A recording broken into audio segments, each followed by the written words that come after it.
Alright, let's see, are we live?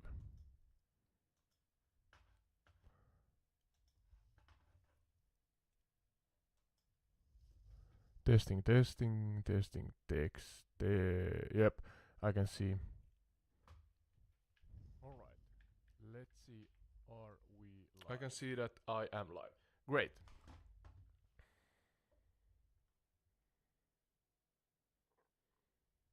Testing, testing, testing, text. Yep, I can see.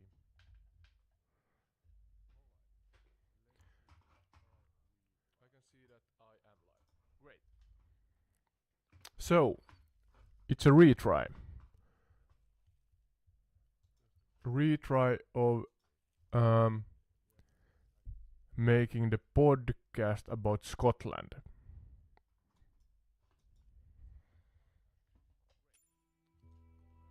So, it's a retry. And as per usual, I am using the artificial intelligence as my so-called podcast guest and co-pilot in this scenario. So let's see what Sky has to say and if this works. Well, Otto, imagine the buzz on Entire Retreat when we pull this off. Sky's the limit for our podcast adventures. What's the first thing you want our audience to know about this exciting development? Hi Sky, yeah, welcome back. I am flying over Scotland today. Could you give me a specific area within Scotland that has 3 interesting locations I can fly to in Microsoft Flight Simulator 2020? Hi Sky, yeah, welcome back. Hey Otto. Flying over Scotland today. Soaring over Scotland, huh? Head to Edinburgh for its historic castle, then to Loch Ness for some mystery, and finally the Isle of Skye for breathtaking landscapes. Ready for a virtual sky-high adventure? Are these 3 options close to each other or close enough for me to fly over them, let's say within an hour or 2 in real life? Absolutely. In the virtual skies of Microsoft Flight Simulator 2020, these locations are within a short flight radius, making it feasible to explore all 3 within an hour or 2. Ready for a scenic journey over these Scottish wonders? Absolutely. Sure, where should I start?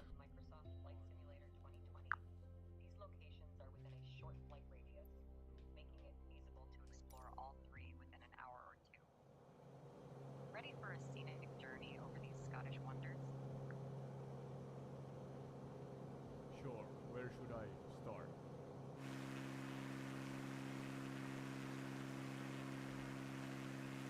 It seems like Sky is still thinking, so let's see if she generates an answer.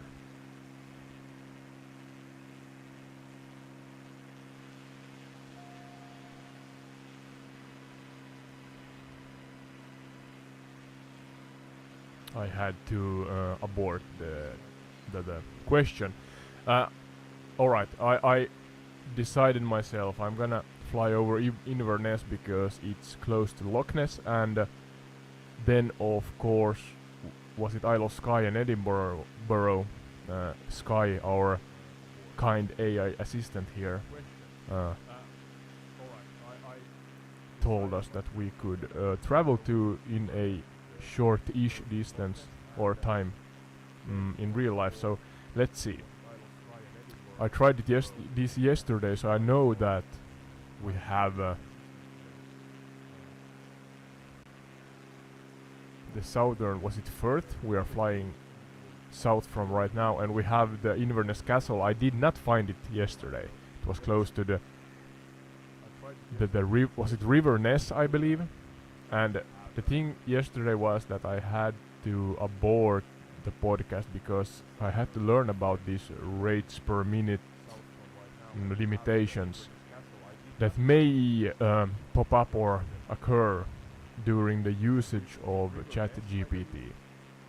And if I understood correctly, the errors not today, but yesterday was because general heavy use of the so-called API regarding ChatGPT, and I guess that because as of right now I am still a free user of ChatGPT, so that means that I am prioritized last, and I guess the traffic on the servers or whatnot was so heavy that I was one of those who got kicked, not kicked out, but I was limited with my responses. So, but yeah, maybe in the future we have a plus subscription or whatever else. Was it OpenAI, the creators of ChatGPT, has in offer?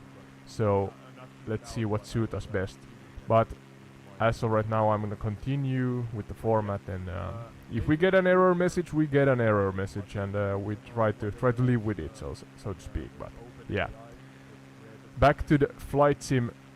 We are now over the northern side of Inverness, where the River Ness, if I'm not wrong, the River Ness is flowing southward here underneath us.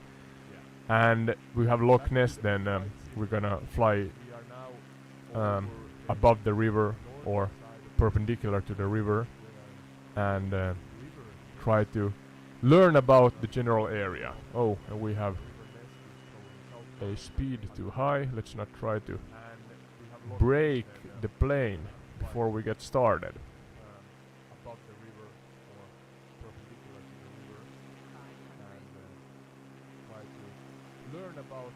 Like so. Let's see if we can get Sky, our AI assistant, back online. Let's see.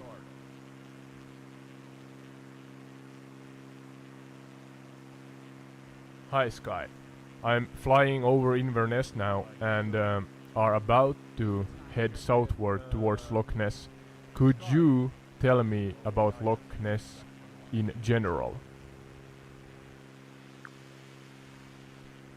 Loch Ness. Beautiful spot. It's a large freshwater lake in the Scottish Highlands, known for its deep waters and, of course, the legendary Loch Ness monster, Nessie. The surrounding area is rich in history, with Urquhart Castle sitting proudly on its shores. Anything specific you want to know about it, Otto? Beautiful spot. It's a large freshwater lake in the Scottish Highlands, known for its deep waters and, of course, the legendary Loch Ness monster, Nessie. The surrounding area is rich in history, with Urquhart Castle sitting proudly. Sorry, I'm trying to see if I can find Inverness Castle right now, but still, it should be here. I'm just curious from yesterday if this is the one rendered in the Flight Simulator game, but I am unsure. There's a railroad intersection here, but yeah. Back to Loch Ness. Yeah, I'm just on an adventure with our podcast guests, and we kind of rely on you helping out in the knowledge of the area. So, do you have, let's say, 5... Absolutely, Otto. I'm here to navigate the knowledge realm for Entire Retreat. Any specific topics or areas you'd like our podcast adventure to explore next? Yeah, I was about to say that we are now heading towards Loch Ness and we are arriving from the northern side. So give us 5 interesting and unknown points of the general area besides the lake. Yeah, I was about to say that we are now heading towards Loch Ness and we are arriving from the northern side. So give us 5 interesting and unknown points of the general area besides the lake. Seems like Sky here is running slightly slow today.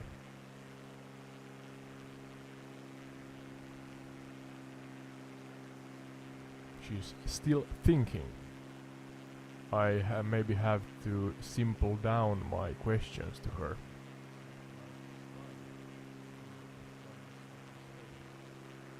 Loch Ness a legendary destination? Did you know there's Urquhart Castle nearby with a history dating back to the 13th century? The Great Way offers stunning hikers. For a quirky touch, the Loch Ness Center and exhibition shares the lake's mysteries. Don't miss Fort Augustus, a charming village at the southern tip. Fort Augustus. Lastly, the Caledonian Canal runs alongside, connecting various lochs across Scotland. Ready for Nessie to make a cameo on Entire Retreat? For a quirky touch, the Loch Ness Center and exhibition. Sky is surely funny. Don't miss Fort Augustus. Have to ask again about the northern side because we are arriving from here, so let's see. Yeah, we are just now above the northern tip, so of those earlier you mentioned, these options, which of those are near the northern tip? Up north. Well, oddity, among the options, the ones closer to the northern tip would be the mechanics and logistics topics. They've got that cool, crisp vibe, just like the northern breeze. What's sparking your interest up there?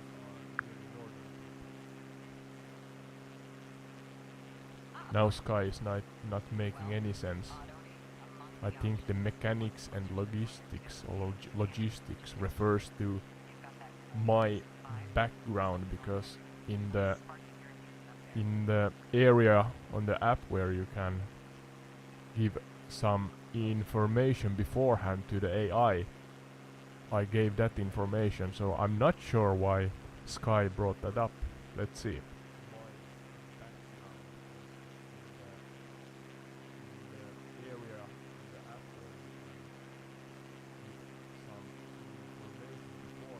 Yeah, Sky, you understood incorrectly. I am flying above the northern tip of Lake Loch Ness, and about those 5 interesting locations around Loch Ness, which one of those are closest to the northern tip?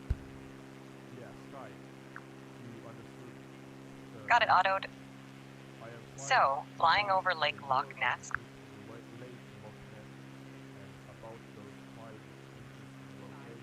Hello Sky, I am flying over Lake Loch Ness and I'm entering from the north over the northern tip. Give me 5 interesting locations, of which some are close to the northern tip of Lake Loch Ness.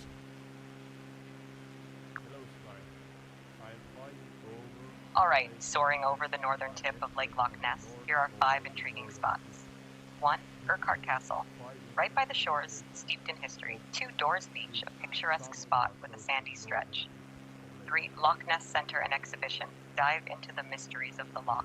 4. Fort Augustus, south but noteworthy, known for the Caledonian Canal. 5. Aldori Castle, a bit east, but a stunning castle on the loch's shores. Planning to explore any of these in detail for Entire Retreat? Of those, which ones are specifically close to the northern tip of Loch Ness? Apologies for the mix-up. Focusing on the northern tip, the closest ones are 1. Urquhart Castle, right on the northern shores. 2. Doors Beach, also situated quite close to the northern tip. Perfect for capturing the essence of the northern part of Loch Ness. Anything special you're thinking about featuring during your flight on Entire Retreat? Was it Urquhart Castle? Let's see.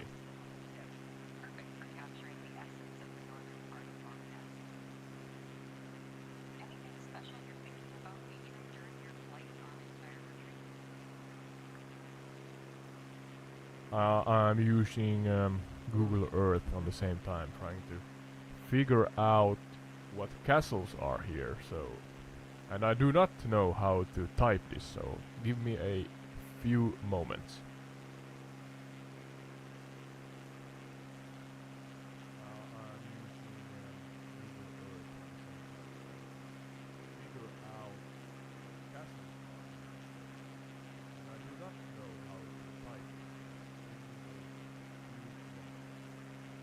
Oh, I found it.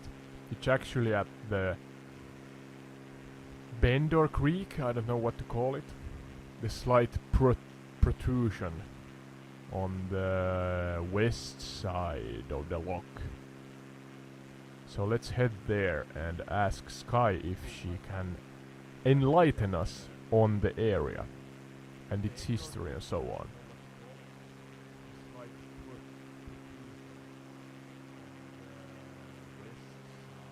Sky, could you enlighten our audience and me about Urquhart Castle, its history, and what it symbolizes in Scotland?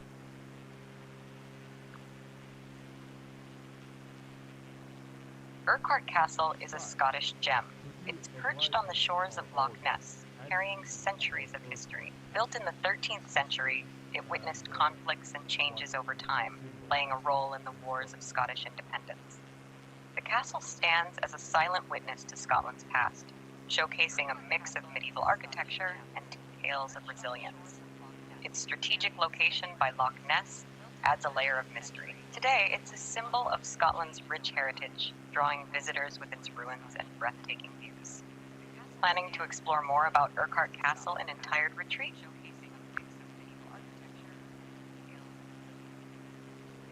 Alright.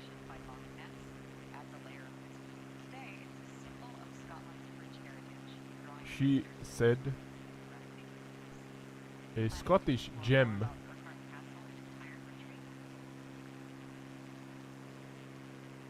carrying centuries of history, built in the 13th century, has witnessed conflicts and changes over time, playing a role in the wars of Scottish independence.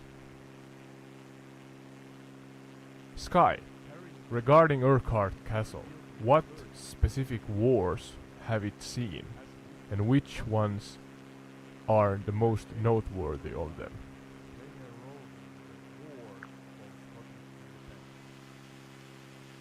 Urquhart Castle has a front row seat to Scotland's historical drama, notably during the Wars of Scottish Independence in the 13th and 14th centuries.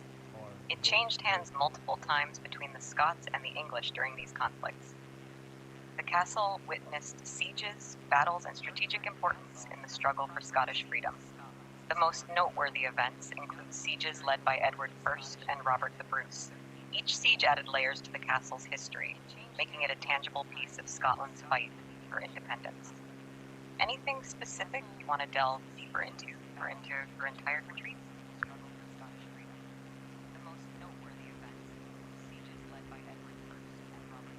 Here we should arrive to Urquhart Castle. Let's see if it's rendered in the game. But it should be where the sun hits the water right now. For those listening to the podcast, we are flying over a protrusion on the west side of the loch, on the northwestern part of the stretch out loch. Let's see, this should be the castle. Here, underneath us. Does not look like a castle to me, but let's reference to the one in Google Earth. It's actually a ruin, so I'm not sure if it's gonna render it in detail, but let's fly over again. Yeah, according to the map it should be right here. As we almost drive into the water. It should be right... Oh, and we are crashing. Are we? No? Here, it should be here.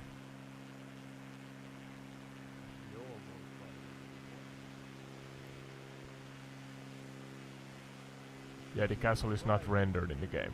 But still, a interesting and important location near the loch.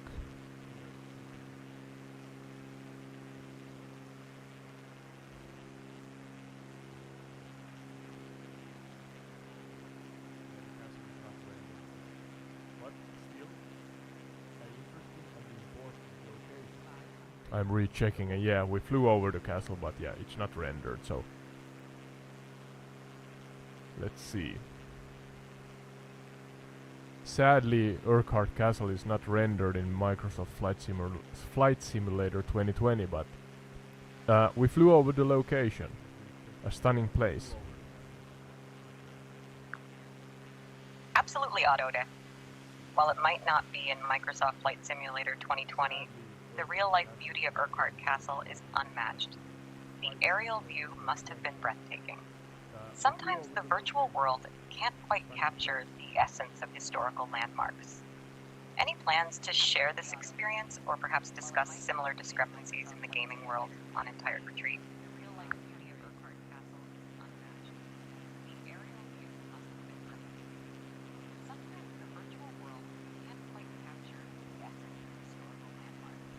Yeah, so Urquhart Castle has a front row seat in Scotland's historical drama, notably during the wars of Scottish independence in the 13th and 14th century. And it has changed hand multiple times. Could you give me a list about what rulers or cultures sieged and fought over and inside Urquhart Castle during the Scottish independence in general? Certainly, Otto. During the Wars of Scottish Independence, Urquhart Castle saw conflicts involving 1. Scots, defended by Scottish forces resisting English rule. 2. English Edward Thurse of England sought control during his campaigns. 3. Scots, Robert the Bruce. Later, under Robert the Bruce, Scots regained and defended the castle. The castle's history is a tapestry woven with the struggles of these rulers and cultures. Ready to explore these layers on Entire Retreat?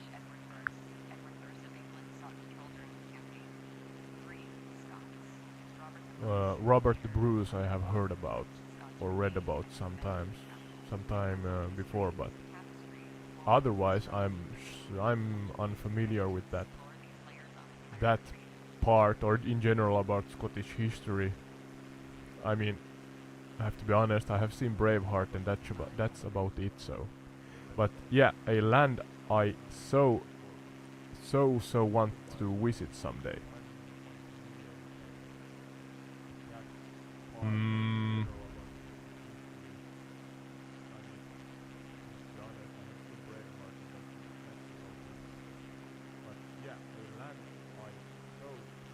What was the next point of interest in our flight over Loch Ness from north to south? Fantastic, Autode. Urquhart Castle is just the beginning of this scenic journey.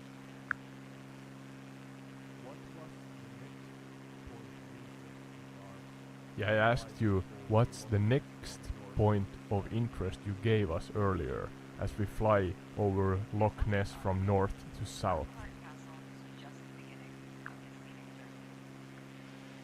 My apologies for the oversight. Moving south from Urquhart Castle, the next point of interest is Dores Beach. It's a charming spot with a sandy stretch along the loch's shores. Perfect for a tranquil moment during your flight. Ready to soak in the beauty and share it with the entire retreat audience? My apologies for the oversight. Moving south from Urquhart Castle, the next point of interest is Dores Beach. It's a charming spot with a sandy stretch along the loch's shores. Perfect for a tranquil moment during your flight. Ready to soak in the beauty and share. Where does this Dores Beach, or where is it located around Loch Ness? Dores Beach sits on the northeastern shore of Loch Ness. It's a lovely spot, offering a sandy expanse with stunning views of the loch, perfect for a peaceful break during your flight. Anything specific you're curious about regarding Dores Beach for Entire Retreat? Is there anything specific worth mentioning regarding Dores Beach? I have no clue. I believe there might be a slight mix-up in the name. It's Dores Beach we're talking about. This beautiful spot on Loch Ness's northeastern shore is known for its sandy stretch and scenic surroundings.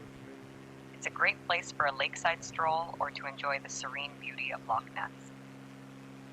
Anything in particular you want to explore about Doors Beach on Entire Retreat? This beautiful spot on Loch Ness's northeastern shore is known for its sandy stretch and scenic surroundings. It's a great place for a lakeside stroll or to enjoy the serene beauty of Loch Ness. No, just give us an overview over the area. Certainly, Otto. Doors Beach, nestled on the northeastern shore of Loch Ness, offers a peaceful escape with its sandy shores and clear waters. The surrounding area is embraced by lush greenery, creating a picturesque setting. It's a place to unwind, connect with nature, and soak in the tranquil beauty of Loch Ness. Ready to share this serene vibe with the entire retreat audience? Absolutely. I'm heading there right now. I'm about halfway. I have to turn back so I can go flying back north to Doors Beach. Sounds like a scenic journey, Otto. Halfway through and turning back to explore Doors Beach adds a dynamic touch to your flight. Ready to capture the essence of both directions for the entire retreat audience? Any specific aspects you're looking forward to sharing during this airborne adventure? Sounds like a scenic journey. Yeah, alright, so Doors Beach was actually far north, so we should be there soon.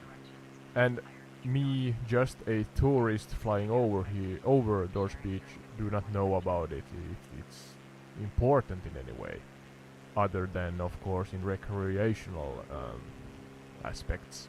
But yeah, nevertheless, we are taking a short tour over it and then heading forth to our next interesting location.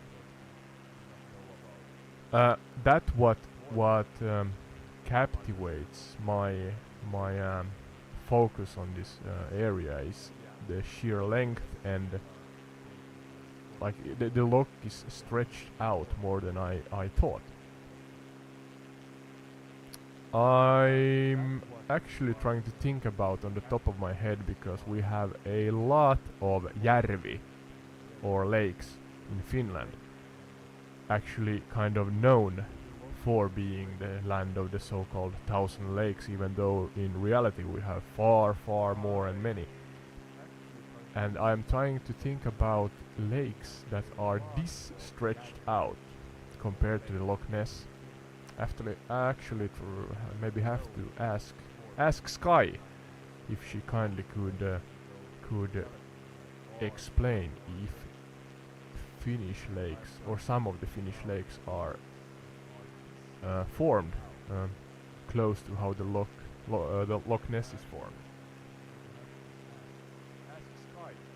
Sky, could you enlighten us if there are some Finnish lakes that are similar to the size, or let's say of a similar shape to the stretched out Loch Ness?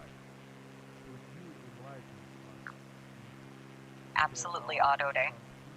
Finland is dotted with numerous lakes, but if we're looking for something comparable to Loch Ness in size and shape, Lake Saimaa is a notable candidate. It's the largest lake in Finland, known for its intricate network of waterways and islands. While not a perfect match, the size and the presence of various arms and bays in Lake Saimaa might offer a similar feel during your virtual flight discussions on Entire Retreat. Interested in exploring more about Finnish lakes, or is there a specific aspect you'd like to delve into? Yeah, Saimaa is a great option or example, but do we have a lake that is stretched out and long like Loch Ness? Certainly, Otto. While not exactly the same, Lake Päijänne is a stretched out and long lake in Finland. It's the second largest lake in the country and is known for its slender, elongated shape. Similar to Loch Ness, it offers a picturesque setting with forests and landscapes along its shores. Ready to draw parallels between the Loch Ness flight and the beauty of Lake Päijänne for Entire Retreat? Anything specific you want to explore about this Finnish counterpart? Yeah, a lot that I want to explore, but I'm gonna leave it for the podcast regarding Finland. But otherwise, could you, let's say, tell the area and the volume and the depth of Päijänne and Loch Ness? Absolutely, Autode. Here's a quick comparison between Lake Päijänne and Loch Ness. Lake Päijänne, area approximately 1,180 square kilometers, volume around 11.2 cubic kilometers, maximum depth approximately 95 meters. Loch Ness, area roughly 56 square kilometers, volume estimated at about 7.5 cubic kilometers, maximum depth deeper than Päijänne, reaching around 230 meters. These figures showcase the differences in size, volume, and depth between the two lakes. Ready to dive into more details on Entired Retreat? So Päijänne is the larger lake in area and volume, but Loch Ness is the deeper one. Correct? Exactly, Ottoed. Lake Päijänne takes the lead in both area and volume, while Loch Ness boasts greater depth. It's fascinating how these lakes differ in their dimensions. Ready to share these intriguing details with the entire retreat audience? Anything else you want to explore about these lakes, or perhaps tie it back to your virtual flight? Yeah, one more thing. Which one is longer if measured from tip to tip, the longest or furthest way?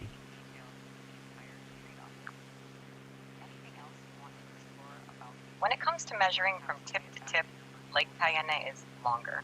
Its elongated contributes to a lengthier stretch compared to Loch Ness. Interesting how these lakes unfold in different dimensions. Ready to weave this into your podcast journey on Entired Retreat? Yeah, I'm now flying over the Doors beach, but further question regarding the two lakes. We have Loch Ness, the sea monster, or Nessie in Loch Ness, and I was wondering, I am clueless about the fact if Päijänne has any sagas or myths about any sea monsters, or lake monsters in it. No worries, Adodi. Lake Päijänne doesn't boast a Nessie-like legend. However, it does have its own charm and local folklore. While there might not be tales of lake monsters, the rich cultural history and natural beauty of Päijänne make it an intriguing topic to explore on Entired Retreat. Ready to share the unique aspects of Päijänne with your audience? Anything specific you want to highlight during your flight over Doors Beach? Actually, I want to give you a task, because if Päijänne is lacking a sea monster, we have to correct that. Yes? Absolutely, Otto. Let's add a touch of mythical intrigue to Lake Päijänne. How about we create a friendly Finnish lake creature named Päijärä? A mysterious and benevolent guardian of the lake, perhaps? Ready to weave this imaginative twist into our podcast discussions on Entired Retreat? Anything specific you'd like to add to the lore of Päijärä? Yeah, I kind of want to hear how good you are in this aspect. You know what the internet knows, so you know what the people know, and so on. So give me a short description about this Päijärä, and please use the knowledge you have available for yourself regarding the Lake Päijänne.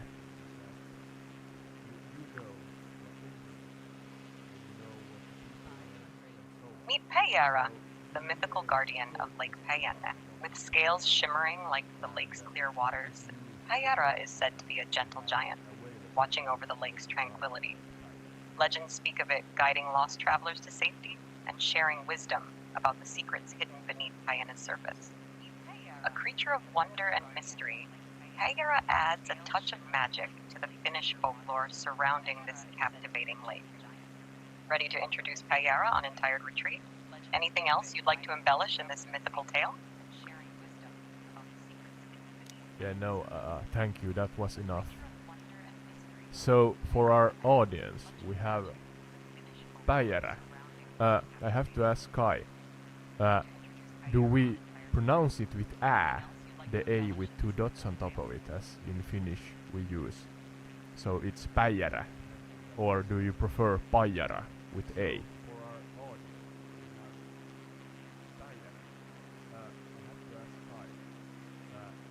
You got it, Autode? If you ever want to dive deeper into the world of Paijara or explore more topics during your flight, just let me know. Enjoy the journey over Doors Beach, and I'm here whenever you're ready for the next adventure on Entire Retreat. You got it, Autode? Yeah, you maybe misheard me a little. I asked if you prefer to pronounce it with ä, like... Ah, got it. Oh, If there's a preference or specific direction you'd like to take, just give me the cue. Ready for whatever you have in mind during our virtual flight over Doors Beach. yes, you misheard me. I asked if you want me to pronounce, or us to pronounce it Päijärä with ä, or Paijara with a's.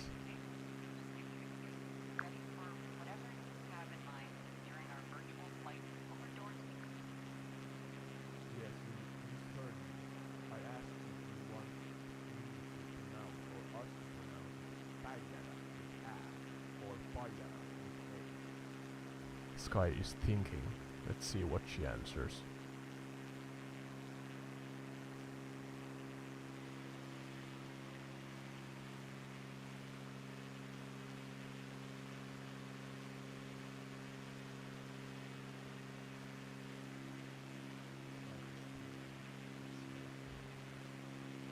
Yeah, I cancelled that question.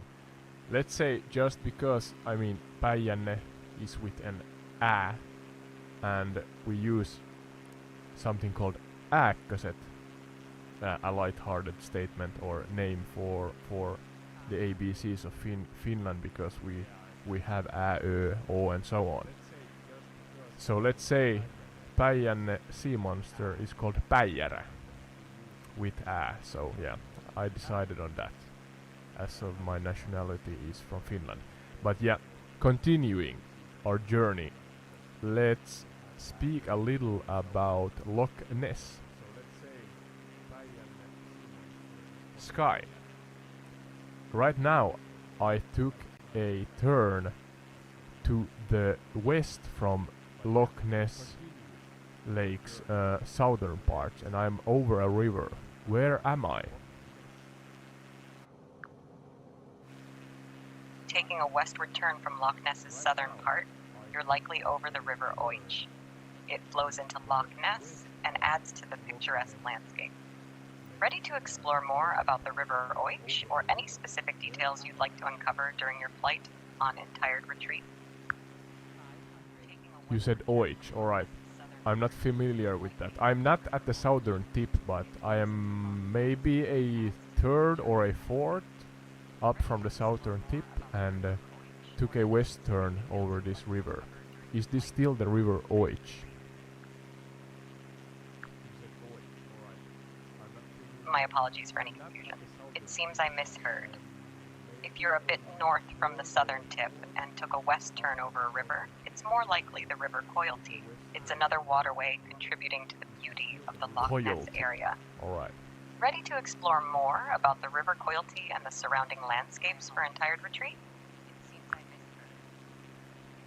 No, I'm just drawing a map in my mind, so I learn, or we, our audience, and you learn about the general area. Back to Loch Ness and the sea monster Nessie. Could you tell me in detail about the legend? Certainly, Ododi. The legend of Nessie, the Loch Ness Monster, is a tale that has captured imaginations for decades. The story goes that there's a mysterious creature lurking in the depths of Loch Ness. Descriptions vary, but Nessie is often depicted as a long-necked, humpbacked creature reminiscent of a prehistoric sea serpent. The first modern sighting is often attributed to 1933, sparking a wave of interest and speculation. Over the years, there have been numerous reported sightings and even some controversial photographs. While many consider Nessie a myth, the legend adds an element of mystique to Loch Ness. drawing curious minds and enthusiasts to the area. Ready to dive into the depths of Nessie's legend on Entired Retreat? Anything specific you want to explore or discuss regarding this iconic Scottish mystery? You generalized it quite well, but when's the last official seeing of this legendary sea monster?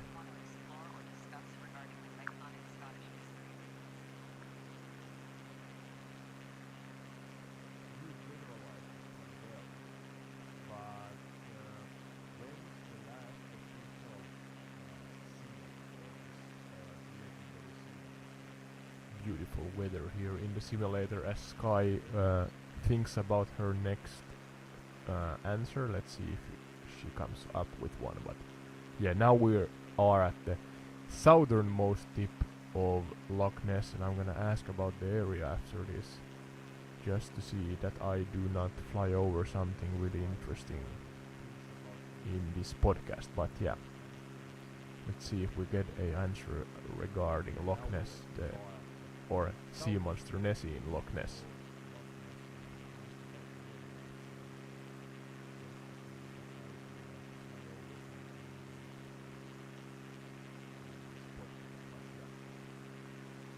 Yeah, no answer. But yeah, trying to figure out the southern part of Loch Ness before we move on. Sky, could you give me 3 interesting locations worth flying over in Microsoft Flight Simulator 2020 that are close to the southern tip of Lake Loch Ness?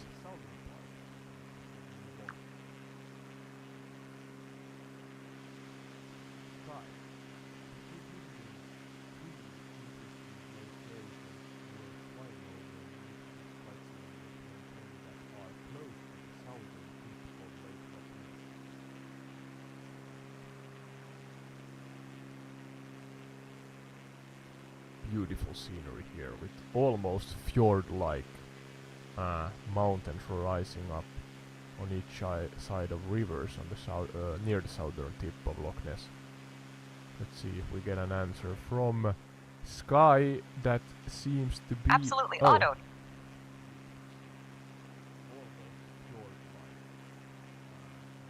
Flying over the southern tip of Loch Ness in Microsoft Flight Simulator 2020, here are 3 interesting locations. 1, Fort Augustus, a charming village with the Caledonian Canal and the impressive Telford Bridge. 2, Invermoriston Falls. Head west for a stunning view of these picturesque waterfalls. 3, Loch Ness Center and Exhibition. Learn more about the Loch Ness Monster and the history of the area. Each spot offers a unique perspective on the southern part of Loch Ness. Ready for an immersive experience over these locations on Entired Retreat? Yes, I think I am somewhere near Castle, was it August or Fort Augustus? There's a bridge underneath me that goes over 2 rivers. You're likely near Fort Augustus. The bridge you're flying over is probably the Telford Bridge, spanning the Caledonian Canal and River Oich. It's a picturesque location with Fort Augustus adding to the charm. Ready to explore more details about this area, or perhaps share the aerial view with the Entired Retreat audience? Tell me about Fort Augustus and what it symbolizes, and what history does it reveal to us.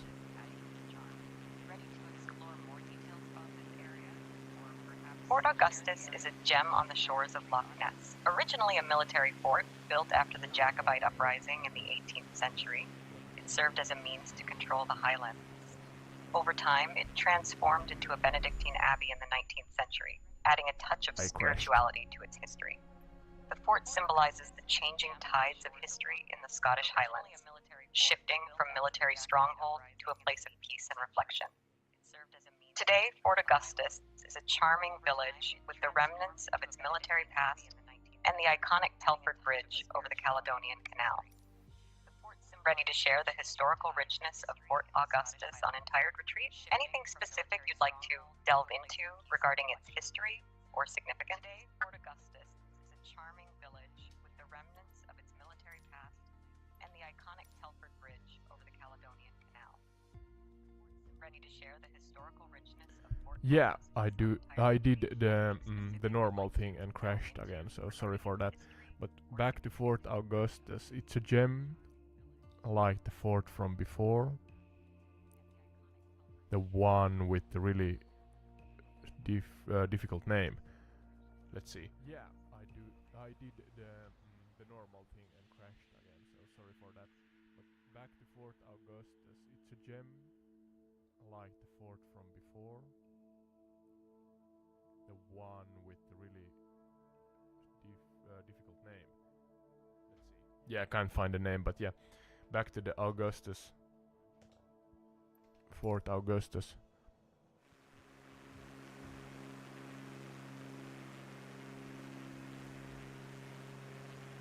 Gem on the shores of Loch Ness, originally a military fort after the Jacobite uprising in the 18th century. Serves as means to control the highlands. So over time it transformed into the Benedict Abbey in 19th century, adding a touch of spirituality to its history. All right.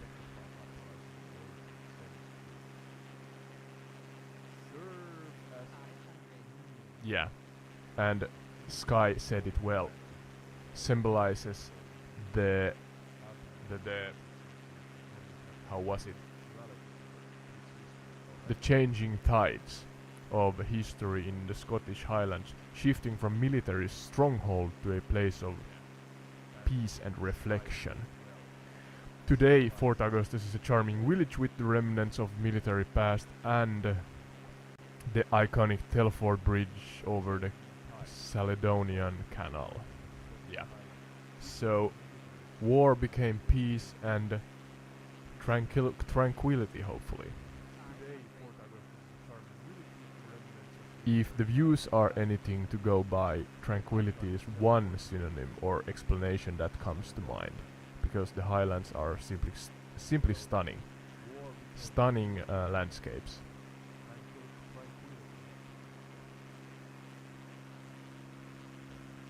Where's Isle of Skye compared to the not northern, I mean southern part of Loch Ness? The Isle of Skye is northwest of the southern part of Loch Ness. If you're flying over Loch Ness and head northwest, you'll eventually reach the captivating Isle of Skye. It's known for its rugged landscapes, dramatic cliffs, and rich Scottish history. Ready for a virtual flight towards the Isle of Skye on entire retreat? I'm gonna head for a bathroom break and hopefully this airplane stays in the sky before I'm back.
And we are back, and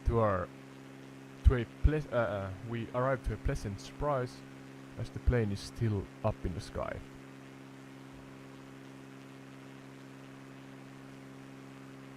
Let's see. I assume that the large lake cluster or the archipelago northwest of Scotland may be the general area where Isle of Skye is located. I'm gonna make sure in Google Earth that I am flying to the right place.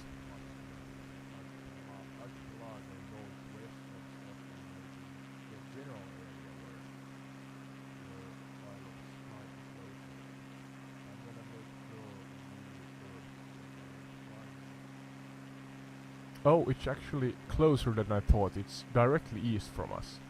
I was heading over the water, but it's actually no, not lake, the isle in the near proximity of Scotland's eastern shores.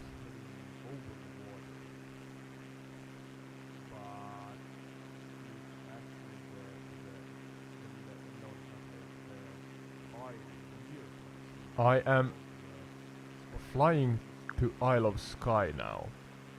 Could you tell me about the near western parts close to Loch Ness as I fly to the isle?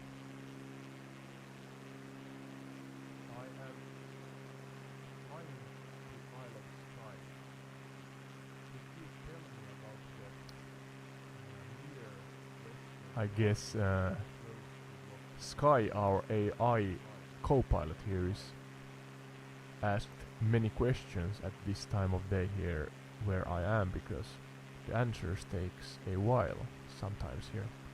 But no problems. We are just simply letting our eyes rest on these beautiful sceneries as we wait for her answer.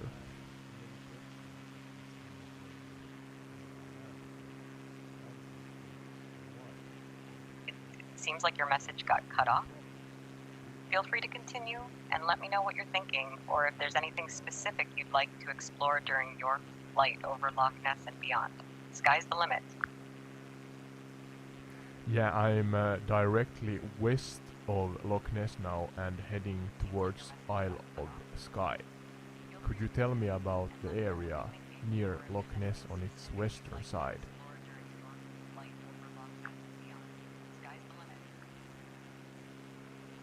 Heading west of Loch Ness takes you toward the Glen Moriston area. It's characterized by picturesque landscapes, rolling hills, and the River Moriston flowing through the glen. The scenery is serene and offers a different perspective compared to the eastern side of Loch Ness. Anything specific you want to explore or share with the entire retreat audience as you venture towards the Isle of Skye? Yeah, I'm actually kind of perpendicular, or I found 3 lakes that are perpendicular to each other. Let's say from southwest to southeast. Could you tell me about these lakes? Certainly, Odode.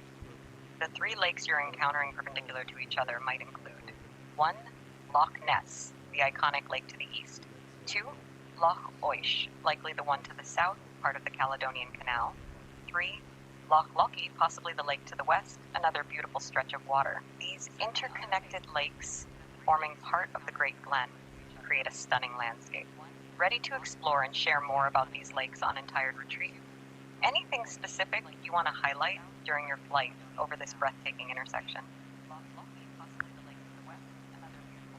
Yeah, I'm not sure that Sky here understood my question, and I'm not faulting her for that, because as you following the actual live stream video on YouTube, entire retreat is the channel. I am flying over 3, I believe those are lakes, and they are kind of perpendicular to each other between the highlands. And I was just wondering, can I explain it better to Sky? Actually, it seems like they are getting their water source from the, was it Firth? The southern, or the Firth directly north of Inverness. So let's see if we can explain it to her like that.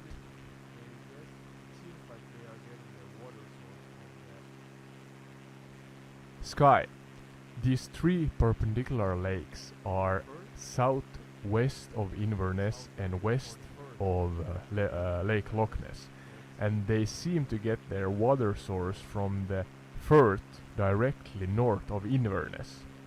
Do you know what these 3 perpendicular lakes, or what their names are? apologies for any confusion. It sounds like the lakes you're referring to might be Loch Dockfor, Loch Ness, and Loch Ashy. They are situated to the southwest of Inverness and contribute to the stunning Scottish Highlands scenery. Each lake has its own charm and adds to the beauty of the region. Ready to explore and share more about these lakes on Entired Retreat? Anything specific you want to uncover during your flight in this area? They are situated to the southwest. Yeah, Loch Ness is not one of these. These three lakes that flow perpendicular to each other, they get their waters from the from the Firth, directly north of Inverness, and they all three of them are between Isle of Skye and Loch Ness. My apologies for the mix-up. It sounds like you're describing Loch Lochy, Loch Oich, and Loch Dockfor. They align roughly southwest of Inverness, with Loch Dockfor to the north. These lakes, along with Loch Ness, form part of the Caledonian Canal system. Ready to explore and share more about these interconnected lakes during your flight on Entired Retreat? Anything specific you'd like to delve into or highlight in this scenic area?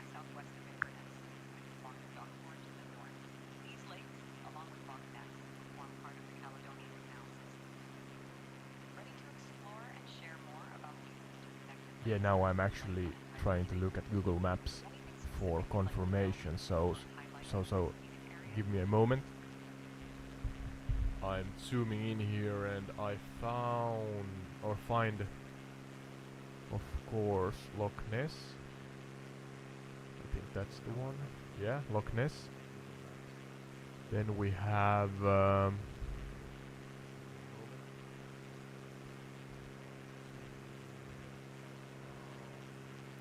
let's see here.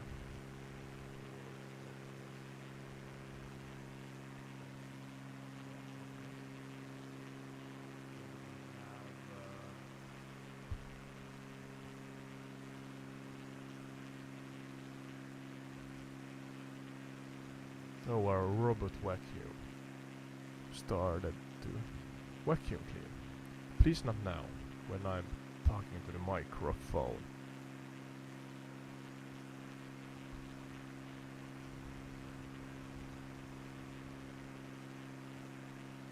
Actually quite difficult to see. Seeing Google Maps. Give me a moment.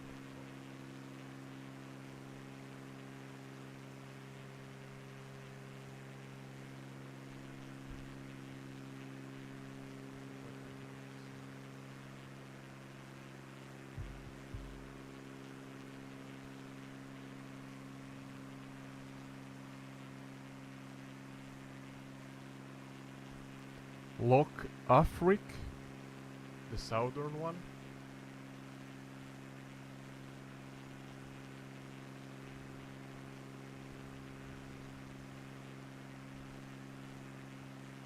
No, how do I get the name? Loch Mullardoch, the middle one, and Loch Monar, the northern one.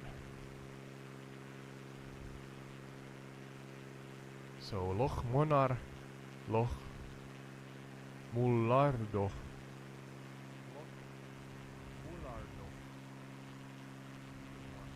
and Loch Afric.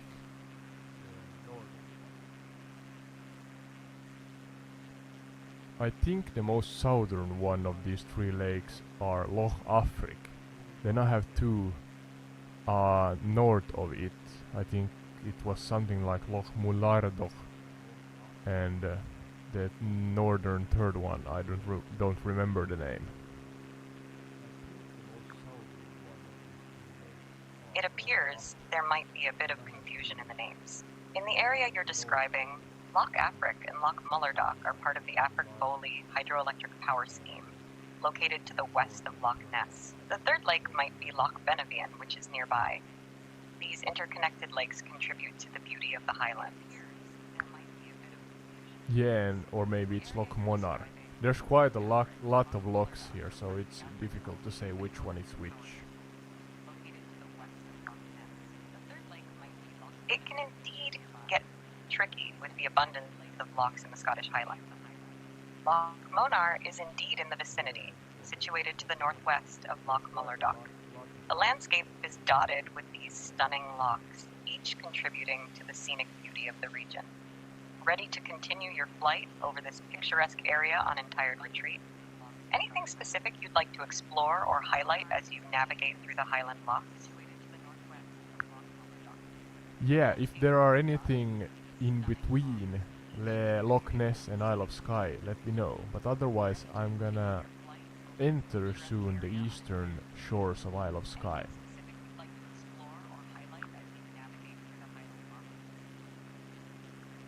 As you approach the eastern shores of the Isle of Skye, you might want to check out the stunning landscapes and geological wonders, including the Old Man of Storr and the Quiraing. These iconic features make the Isle of Skye a captivating destination. Ready to capture the beauty of Skye and share it with the Entired Retreat audience?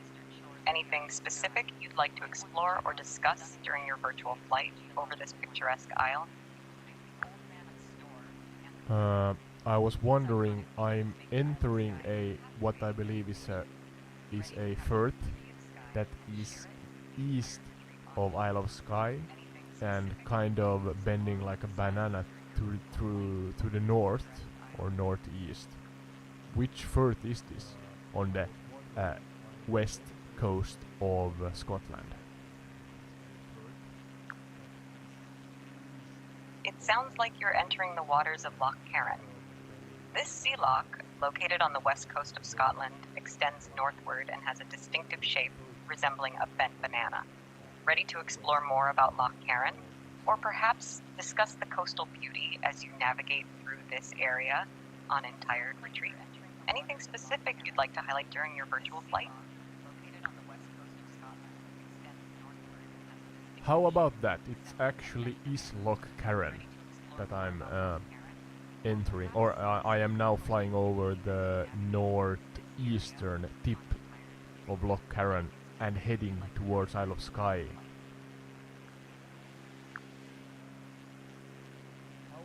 Got it. My apologies for the confusion. You're entering the waters of Loch Gairloch, not Loch Carron. Loch Gairloch is known for its scenic beauty and proximity to the Isle of Skye. Ready to enjoy the coastal views and explore more about Loch Gairloch during your flight towards the Isle of Skye on Entired Retreat?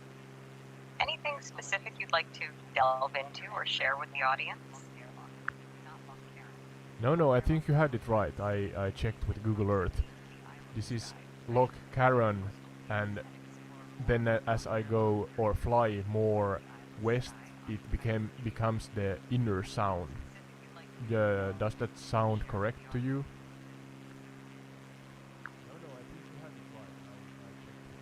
Yes, that sounds correct.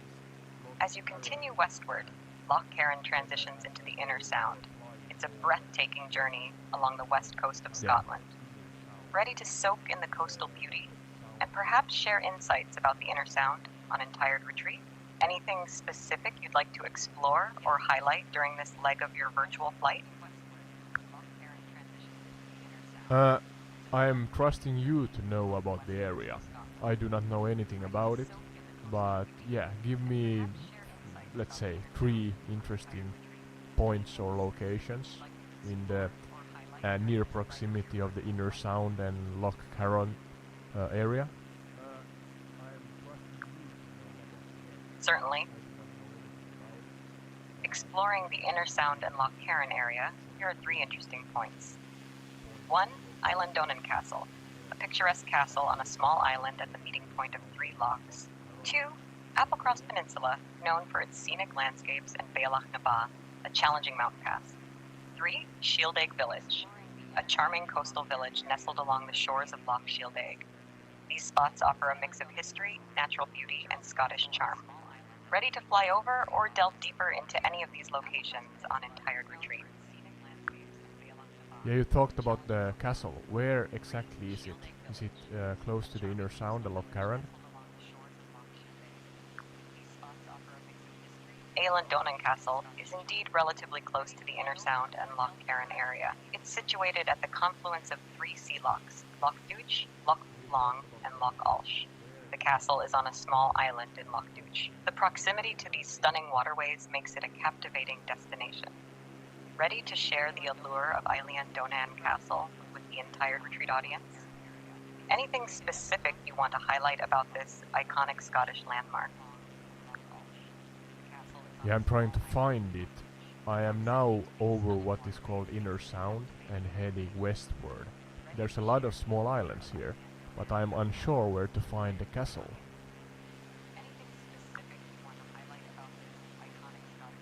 Eilean Donan Castle is not the capital, and Scotland's capital city is Edinburgh. What? However, Did it say Eilean that? Donan Castle is located to the northwest, nestled near the village of Dorney. As you fly westward over the Inner Sound, you might encounter various small islands, each adding to the scenic beauty of the area. Ready to continue exploring and discovering more about the Inner Sound on Entired Retreat? Anything specific you'd like to focus on or learn more about during your virtual flight? Yeah, I'm still trying to find the castle. No worries, Autodis. Eilean Donan Castle is situated on a small island where Loch Douch, Loch Long, and Loch Ulsh meet. Look for a picturesque castle surrounded by water. Its location makes it a captivating sight against the Highland backdrop. Ready to enjoy the aerial view and share the charm of Eilean Donan Castle with the entire retreat audience?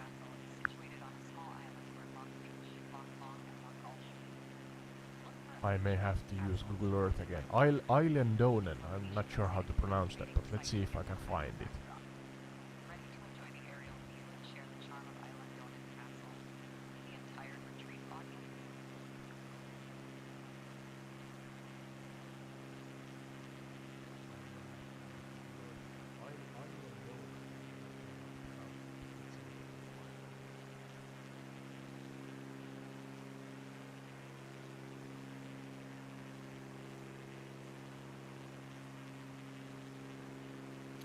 Oh, actually, I found it and I'm kind of heading in the right direction. It's southeast of the Inner Sound. Yep, there should be a road going through it. It's actually those who look at the entire retreat or watch the entire retreat live stream on YouTube. It's the, let's say, a snake tongue shaped firth stretching inland, just south or southeast of us. So if I continue along this left side shoreline here, we should fly over the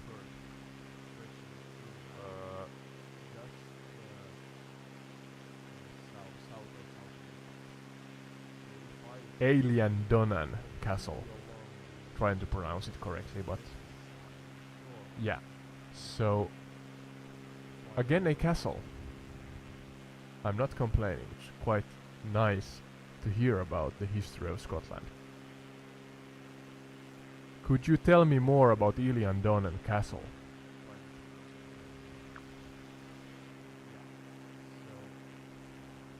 Certainly, Ododi. Eilean Donan Castle is a Scottish icon located on a small tidal island where 3 sea lochs meet. The castle has a rich history dating back to the 13th century, when it was originally built as a defense against Viking raids. Over the centuries, it went through various changes and renovations. Key points about Eilean Donan Castle. 1. Strategic location. Its location on the meeting point of 3 lochs made it strategically important for controlling the surrounding area. 2. Reconstruction. In the early 20th century, the castle was reconstructed by Lieutenant Colonel John McRae Gilstrap. 3. Film and pop culture. Eilean Donan has featured in several films and is often seen as a symbol of Scotland. It's a stunning blend of history, architecture, and natural beauty. Ready to share more insights about Eilean Donan Castle on Entired Retreat? Anything specific you want to highlight or explore further? Yeah, regarding the pop culture, what kind of productions have have had Island Dawn and Castle in them.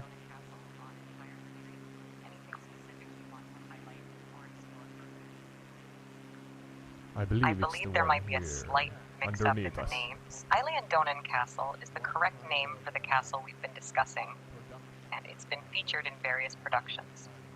Notable appearances include the film Highlander and the James Bond movie The World Is Not Enough. If you meant different locations, please provide more details and I'll do my best to assist. Ready to delve into the pop culture connections of Island Dawn Castle on Entired Retreat? Yeah, please let the audience know of the pop culture side. We are now flying over the actual castle. Oh. Island Dawn Castle has graced the screen in several productions, becoming a cinematic icon. 1. Highlander, 1986. The castle's dramatic setting featured prominently in this fantasy film. 2. The World Is Not Enough, 1999. Eileen Donan made a cameo in the James Bond film as the family castle of MI6 agent Sir Donald. These appearances have added to the castle's allure and made it recognizable to audiences worldwide. Ready to share these interesting tidbits with the Entire Retreat audience?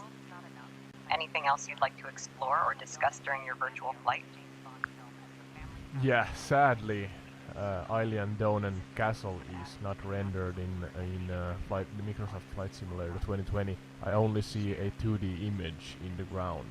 So yeah, sorry for that, everybody watching. You can kind of see the roof of it, but yeah, the castle itself is only 2D in the game. God damn it. No worries, Adodi.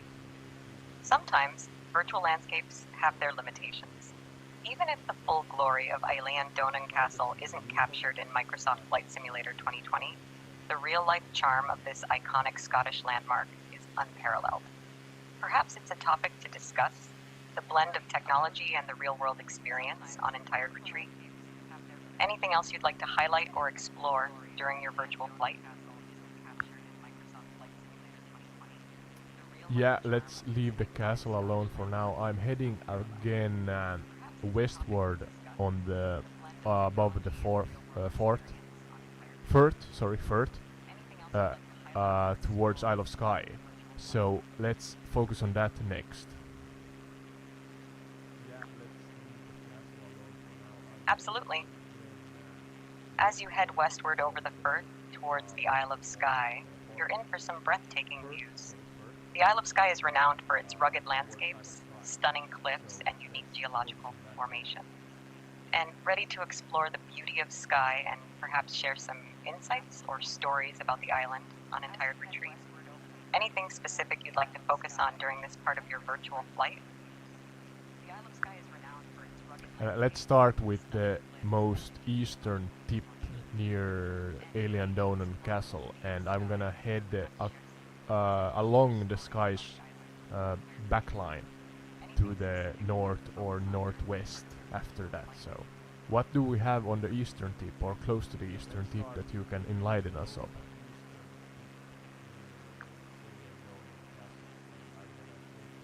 On the eastern tip of the Isle of Skye, near Island Donan Castle, you'll find the charming village of Dorney. Here are a couple of highlights. 1. Dorney Village, a quaint village with traditional Scottish charm, offering picturesque views of the castle and Loch Duich. 2. Armadale Castle and Gardens. While not exactly at the eastern tip, it's a notable site on Skye. The castle has historic significance and stunning gardens. Ready to explore more details about Dorney and Armadale Castle as you follow the Skye's backline to the north or northwest on Entire Retreat? Anything specific you'd like to focus on or share with the audience?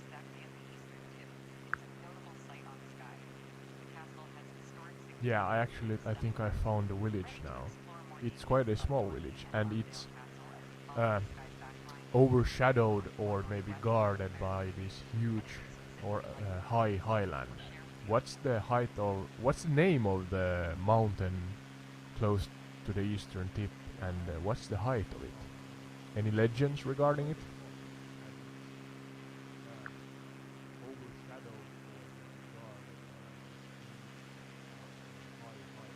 Beautiful renderation in the evening sun here.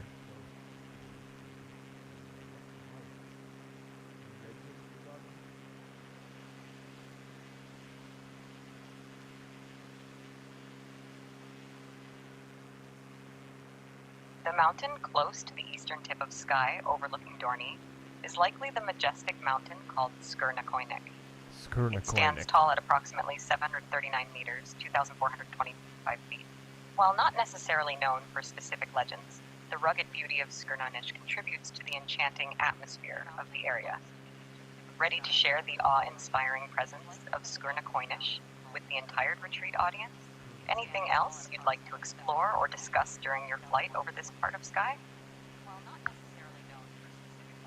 No, just taking in the beautiful scenery. I'm flying one loop around Skirnakoinik, and then I'm gonna head more west or northwest to the next high mountain peaks I see in the distance. Anything between these two peaks worth mentioning? Something maybe the audience doesn't know?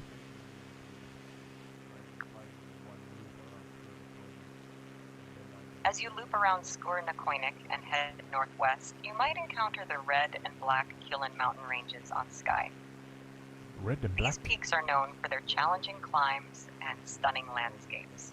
Here's an interesting tidbit: fairy pools. Nestled at the foot of the Black Killen, the fairy pools are a series of crystal clear pools and waterfalls, creating a magical setting. The fairy pools offer a tranquil escape and a touch of enchantment. Ready to share this hidden gem with the entire retreat audience? Anything else you'd like to uncover or discuss during your flight over Skye?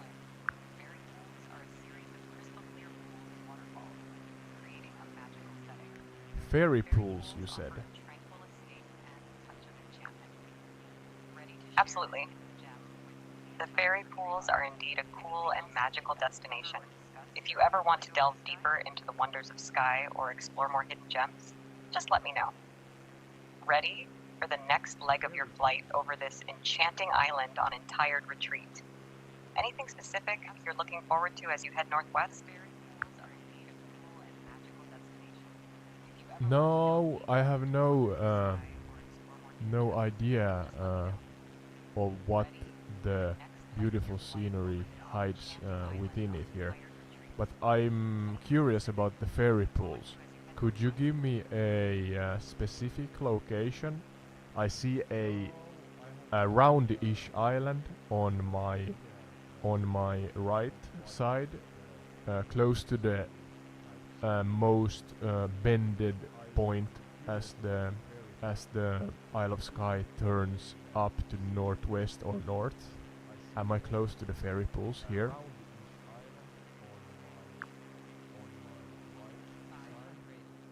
You're likely on the right track. The fairy pools are located in Glen Brittle, which is on the southwest side of the Black Killen mountain range. Ready to explore the beauty of the fairy pools and share it with the entire retreat audience? Anything else you'd like to uncover or discuss during your virtual journey? You're likely on the right track. Yeah, I'm trying to find still. There's a village here close to, or say directly south of the round small island, close to the shore of the big Isle of Skye.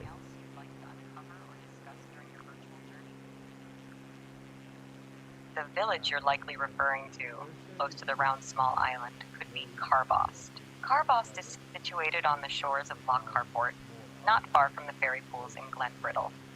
If you're still exploring the area, you might be close to unveiling the magical allure of the fairy pools. Ready to immerse yourself in the beauty of Glen Brittle and share the enchantment of the fairy pools with the entire retreat audience? Anything specific you'd like to highlight or discuss during this part of your virtual flight? Yeah, I'm back to trying to find the fairy pools. I'm now actually at the mountain peaks at the bend point where Isle of Skye from the east bends up to northwest or north. At this bend point are the fairy pools close by.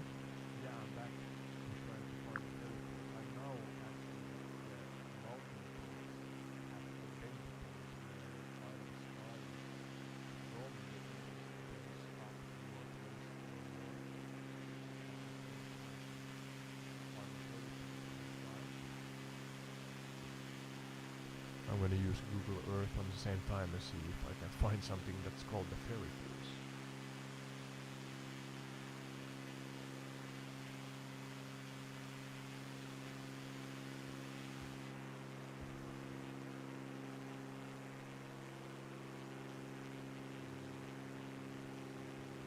And indeed, I found something.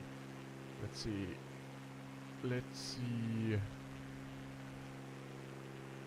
Should be east, northeast. No, west, The northwest ferry of us. pools are located a bit south of the bend point, where the Isle of Skye turns up to the northwest or north. If you find yourself at the mountain peaks around this bend, you're getting closer. Head south from the peaks, and you should come across the enchanting ferry pools in Glenbrittle.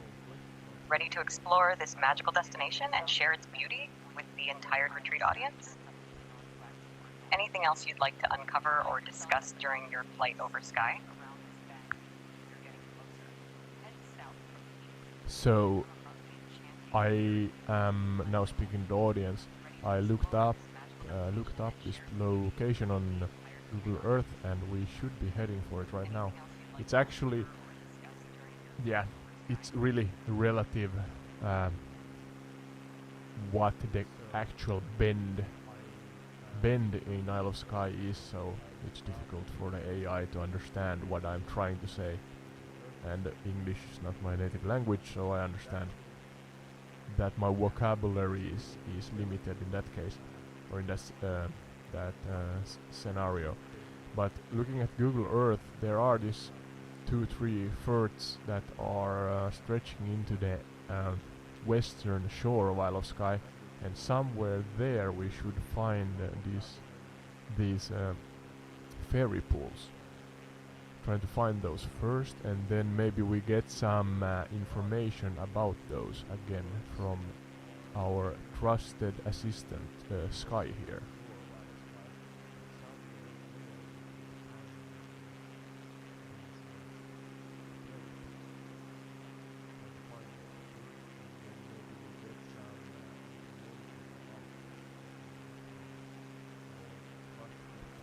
We have these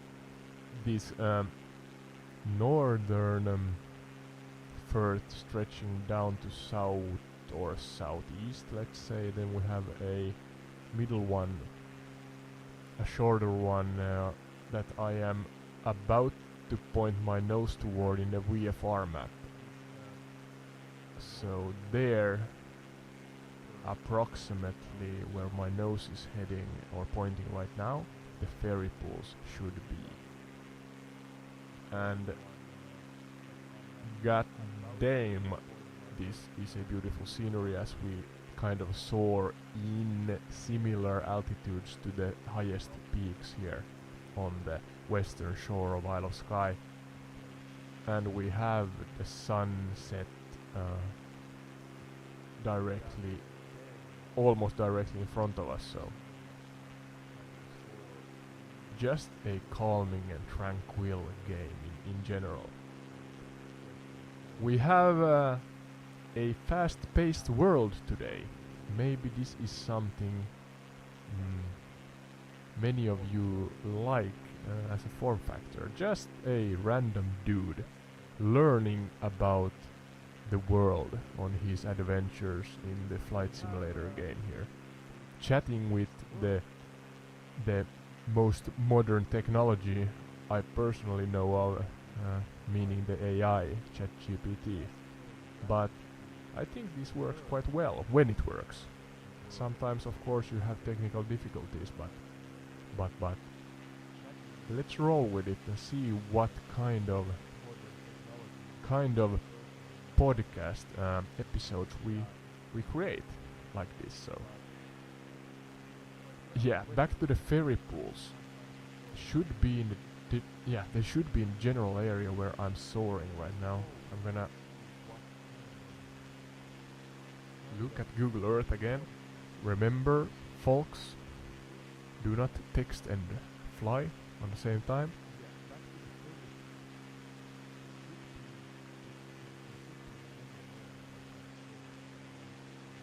But yeah, we should be right on top of them.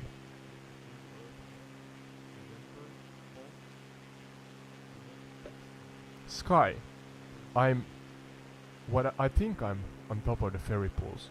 Could you give me a detailed explanation about what these pools are, and if there are any myths and legends connected to them?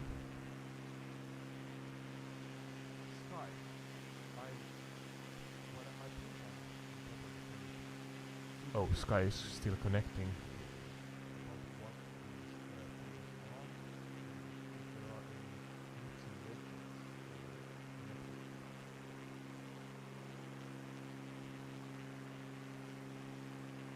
I guess there may be traffic. So let's try to find them and in a short moment try to ask the same question.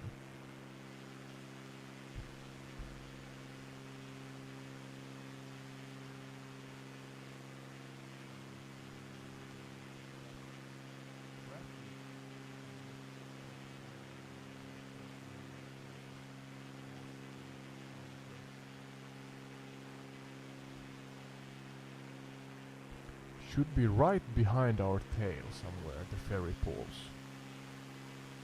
There's the first in front of our nose right now, and then the one behind our tail.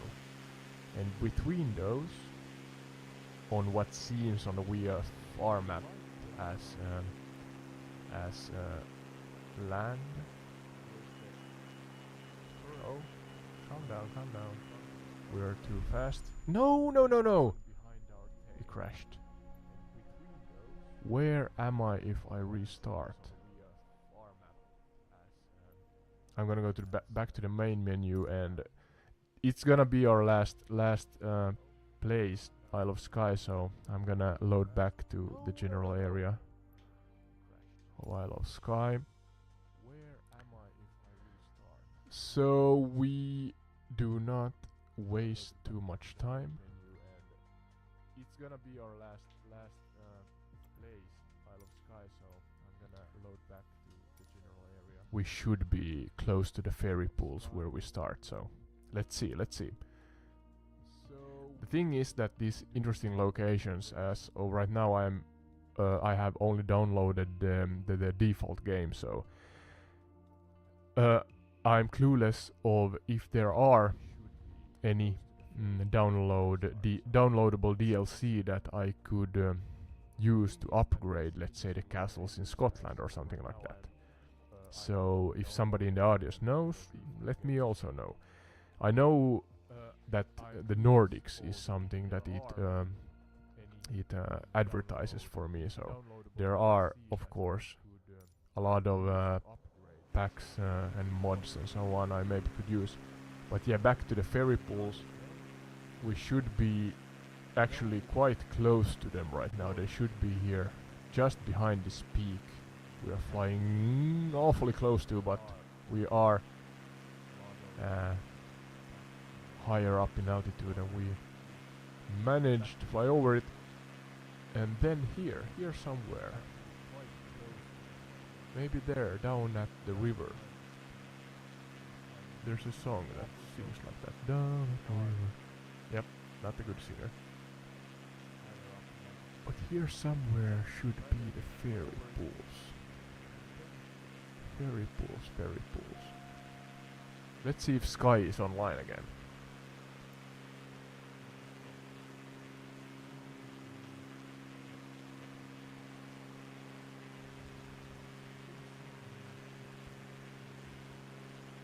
Sky is saying that she are connecting. Let's let her connect for a short while.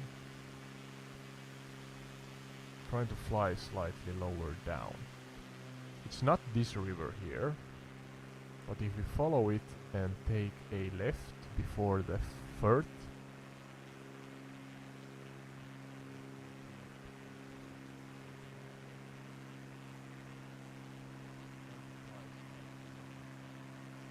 over this highland, wooden highland with thick forests.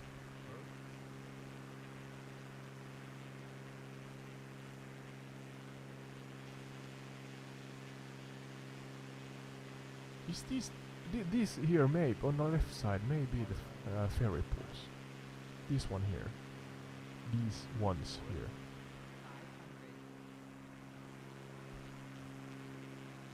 Yeah, we have lost Sky. These ones, yeah. No? Yes? No, this seems to be these seem to be too far north. But then again, when I go when I go more south,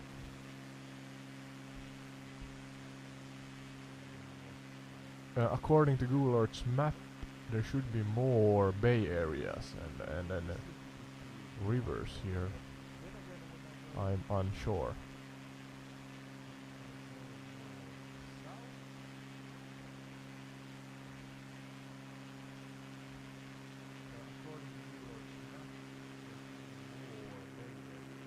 It's like the highland here with the luscious forests are in a general area where I think the ferry pools should be.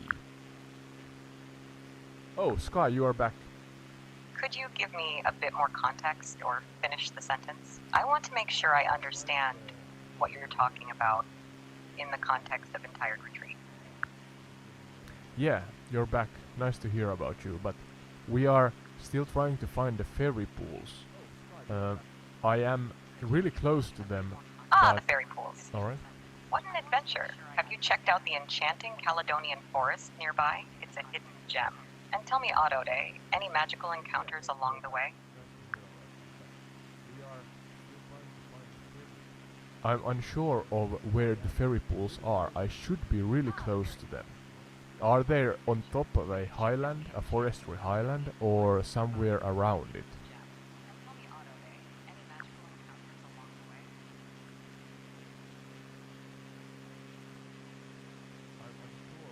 You'll find them near Glenbrittle, surrounded by majestic highlands and flowing streams. Keep an eye out for the breathtaking landscape. You're in for a treat. Anything specific you're eager to explore around there?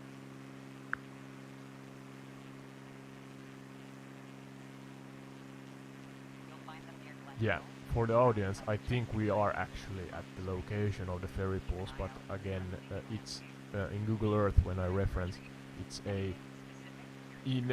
let's say a grander scheme, it's a small waterfall or stream or pool, as the name says, so maybe the game is not rendering it again, sadly, but general landscape is beautiful. It's fascinating how technology interprets these natural wonders. Even if the game doesn't quite capture the essence, the real beauty lies in experiencing it firsthand. Are you planning to capture some footage for Entire Retreat, Autod? The audience might love to virtually join the journey. Maybe someday. I would love to actually, in real life, visit the location, but that's gonna be someday in the future. As of right now, I am continuing north from the ferry pools along the ridge line of Isle of Skye. Are there any other locations we could visit as we head for the northern shores of the sky? Absolutely, Autod. As you journey north along the Isle of Skye's ridgeline, consider exploring the Quiraing. It's a surreal landscape with unique rock formations and sweeping views. Perfect for captivating visuals on Entire Retreat. What do you think about weaving some storytelling into the scenic views for your audience? As you journey north along the Isle of Skye... Absolutely. Storytelling is something I love. Not that I am the best on expressing myself verbally regarding this task, but could you please do it? Certainly, Otto.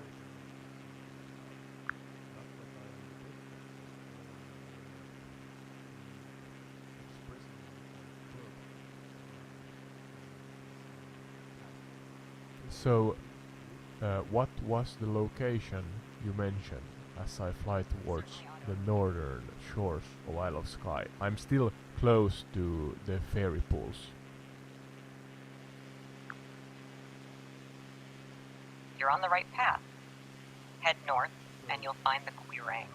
It's a captivating landscape with its unique rock formations and panoramic views. Perfect for adding a touch of wonder to Entire Retreat. How's the journey unfolding so far? Any unexpected surprises or interesting sights? You're on the right path. Yeah, the first thing I noticed is a village at the north of the ferry pools, the fort that is bending down south or southeast into the Isle of Skye. There's a village in the tip of it.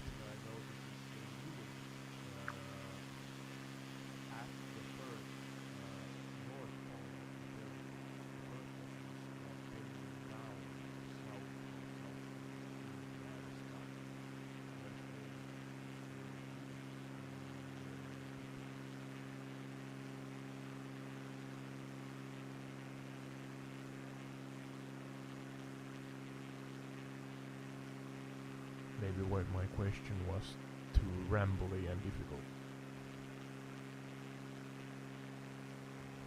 Let's give Sky a moment, a short moment, and see if she can come up with a answer to my highly unclear questions or statements or hybrids, whatever. Oh, now we see some. Are those? I'm not sure if windmill is the correct phrase or name for those, but modern windmills. Ah, you've spotted the village.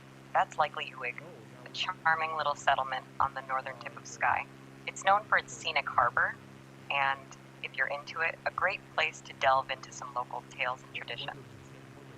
Any plans to explore Uig or interact with the locals for your podcast, Ottoed? Ah, you've spotted the village.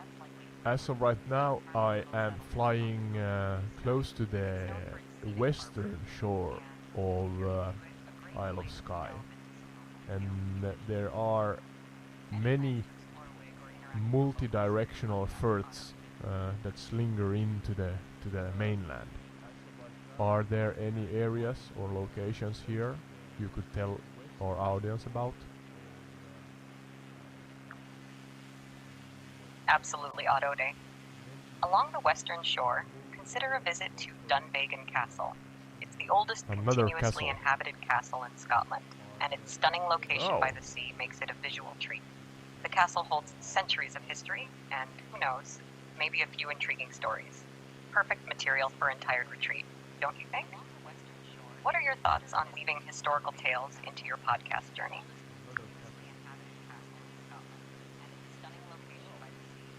What was the name of the castle? Dunvegan or something like that?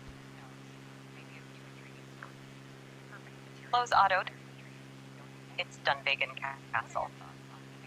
Nestled on the western shores of Skye, it's a majestic structure with a rich history.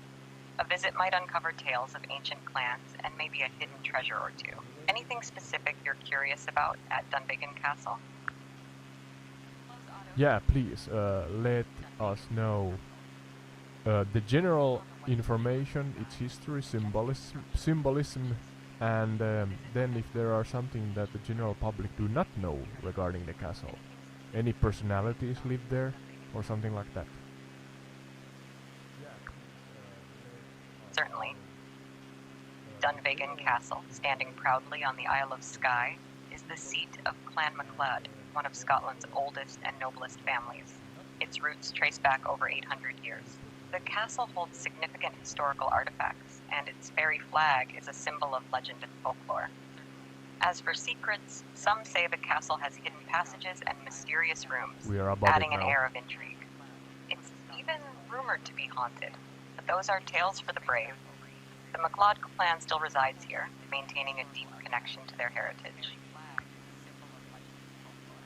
Could you tell me respectfully about the clan that has lived for many centuries in this castle? Certainly, Ottoed. Clan MacLeod, the long-standing residents of Dunvegan Castle, have a rich and storied history. Known for their resilience and contributions to Scottish culture, they've held the castle since the 13th century. The MacLeods have played roles in wars, politics, and even the Jacobite risings. Today, they're not just guardians of the castle, but also stewards of tradition. Delving into the lives of the MacLeods could add a personal touch to your podcast. Any specific aspects of their history or traditions you'd like to highlight for entire retreat? Yeah, yes, please. Again, respectfully.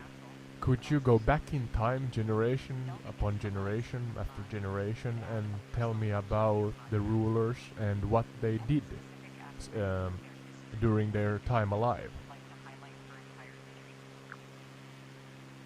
Certainly, let's take a journey through time. Generations of Clan MacLeod rulers at Dunvegan Castle have left a lasting impact. In the 16th century, Chief Alastair Crotack played a crucial role in Scottish politics. Skip forward, and Chief William MacLeod in the 18th century faced challenges during the Jacobite rebellions.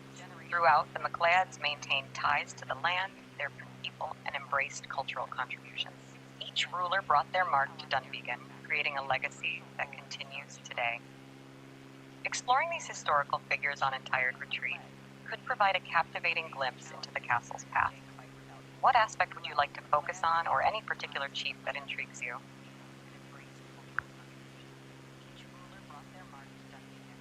I am now again flying around the castle, and I'm again sadly disappointed because the goddamn castle is not rendered correctly. There it should be, Oh, that's and frustrating. it looks like a Technology mess. sometimes falls short But there in it is. capturing the true grandeur of these historical marvels. Despite the virtual hiccup, your real-life visit to Dunvegan Castle would be far more enchanting. How about using this Absolutely. as a chance to share your anticipation for the day you get to explore it in person on Entired Retreat? Actually, no, as of right now, we have to laugh about it also, not be stressed about it.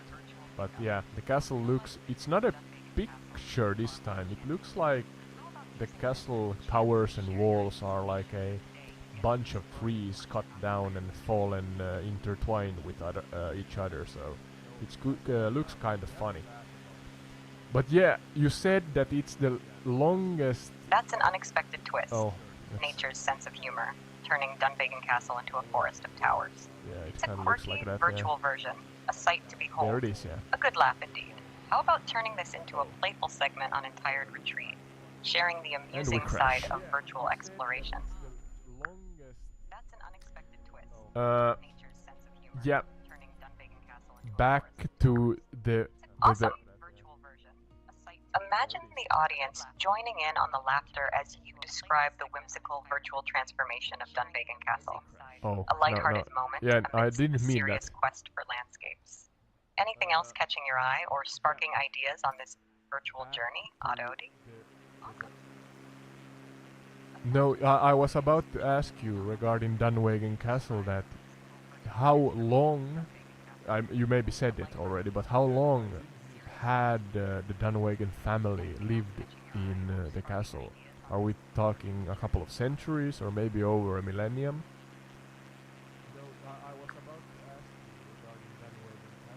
Surely not over a millennium. But No worries, Adode.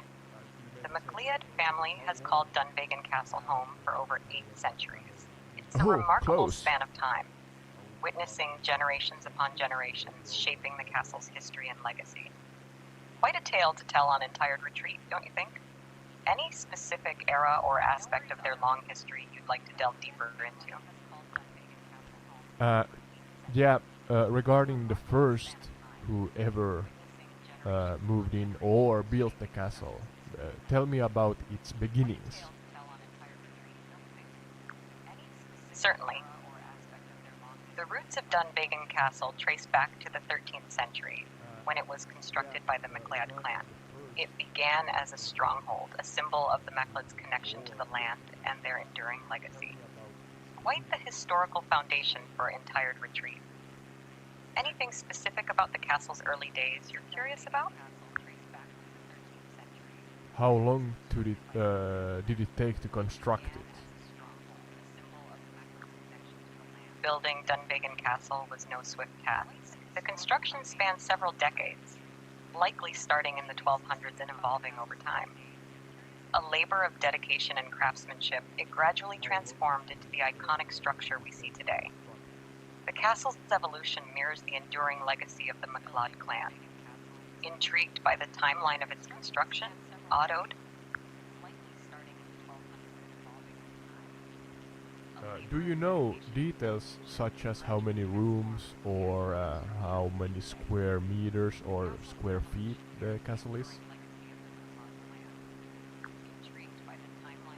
Dunvegan Castle boasts around 50 rooms, each with its own historical charm. As for size, it covers approximately 16,000 square feet, or about 1,800 square meters. A captivating blend of history and architecture, offering a glimpse into centuries of McLeod life. Can you imagine exploring all those rooms and unraveling the stories they hold for entire retreat? That's actually a really fascinating thought, and kind of steers me in, or my mind wanders around to ghost stories and so on. Not to say that the castle had its calm and peaceful times also, but then again, the times were Absolutely. rough, and yeah. Dunvegan Castle, with its centuries of history, undoubtedly holds tales of both tranquility and intrigue. From quiet moments in its chambers to the echoes of past events, it's a treasure trove of stories. And who knows, perhaps a few ghostly whispers add to the mystique. Any particular ghost stories or historical events you'd like to explore for a captivating podcast episode on Entire Retreat? Not particularly. I'm creating content Taking as it all I in, go, I presume? so yeah. No rush. When you're ready to delve into the tales of Dunvegan Castle or any other fascinating aspect, the podcast awaits. Anything else catching your eye as you navigate the virtual sky landscape? Otto? Yeah, I'm actually heading towards the east, or let's say north or northeastern side of the Isle of Skye. I have some windmills underneath me right now, and in general, could you tell me about the north or northeastern side of Skye, as I soon are ending this podcast episode? Heading towards the northeastern side is a great choice. As you soar over the sky landscape, you'll encounter coastal gems like Kilt Rock and Nealt Falls. These natural wonders offer breathtaking views of the cliffs and cascading waterfalls. The quaint village of Staffin nearby adds a touch of local charm. It's a perfect note to end your podcast episode with scenic beauty and a dash of Skye's coastal allure. How does that sound for a podcast finale, Otto? Sounds great. You said waterfalls. Are there any bigger waterfalls here on Isle of Skye? Indeed there are. While Nealt Falls at Kilt Rock is impressive, the Fairy Pools area you visited earlier also boasts some charming waterfalls. Additionally, you might want to consider exploring the Lielt Falls on the east coast. It's a picturesque spot with a waterfall cascading into the sea. A touch of the untamed beauty of Skye for your podcast audience. Any specific aspect you'd like to highlight in this northeastern leg of your journey? I am in the general area of the most northern firth on the Isle of Skye. There's some windmills southwest of this area, and generally, could you speak or tell me or our audience about the area here?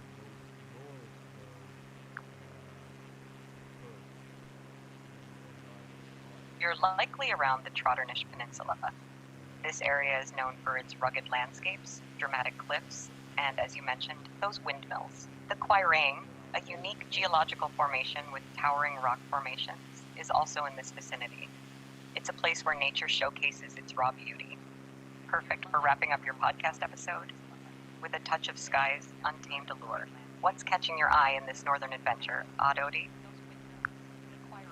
The mountains or the highlands catch my eye. Do you have a general or some general information about what the average peak heights on Isle of Skye are? The peaks of Skye's Culin Mountains, especially in the southern part, can reach impressive heights. Skir Alistair, the highest peak, stands at around 992 meters, 3,255 feet. The Black Huelin Range contributes to the island's rugged charm. It's a playground for hikers and a majestic backdrop for your virtual journey. Fancy a virtual climb, or perhaps a podcast segment exploring the heights of Skye, Aododi? Now I think, as of right now, because I think that the game is not great at rendering waterfalls. I have noticed that one before. I'm just gonna take it all in and slowly descend and try to land. But otherwise, I assume Isle of Skye has formed from some geological activity. Not sure if there are any volcanoes here, but do you have any general information about how Isle of Skye has become?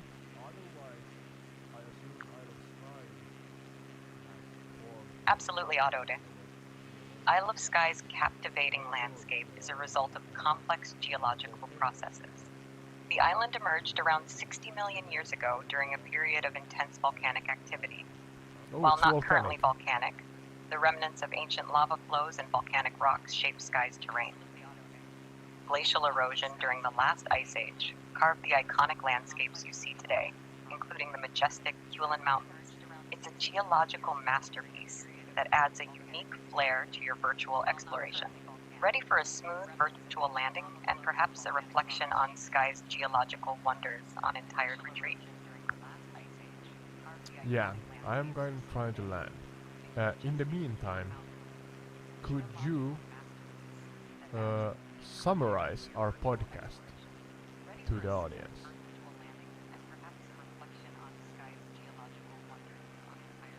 Absolutely, Aododi. Focus on your landing, and let me know if you need any guidance. Once you're settled, we can chat more about your Skye adventure or whatever's on your mind for the next Entire Retreat episode. Smooth landing vibes to you.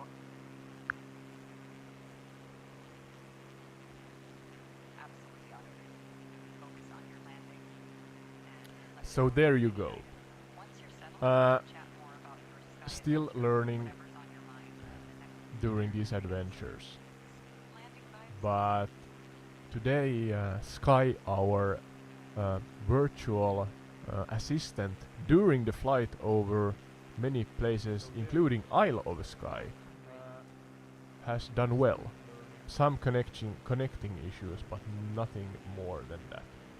Now we're trying to land, and we're trying to land in terrain, and I'm really proud of myself if I manage to do this. Oh, no. Calm down. Yeah, this is gonna be a difficult land. No. Oh! I actually managed to land on a hillside, or a highland hillside. God damn it! I'm kind of proud of myself, and you can hear it from my voice, but our first successful landing was in Switzerland on a but a rendered airfield in the city of Sion. And directly to deep end here at Isle of Skye, I managed to land on a downward slope hillside. What about that? And yeah, I really enjoy these types of podcasts. Let's see if you do. Let me know in the comments. You know the drill. You have used YouTube, or I assume you have used social media and YouTube, and you know how to work them, how to use them. And yeah, hopefully this is a kind of a balanced counterweight to the fast-paced life so many of us live in right now. And yeah, nothing more to it. Just every time I start the streaming setup, it's an adventure, and we just learn as we go. So hopefully I see you in the next one. Take care. Every time I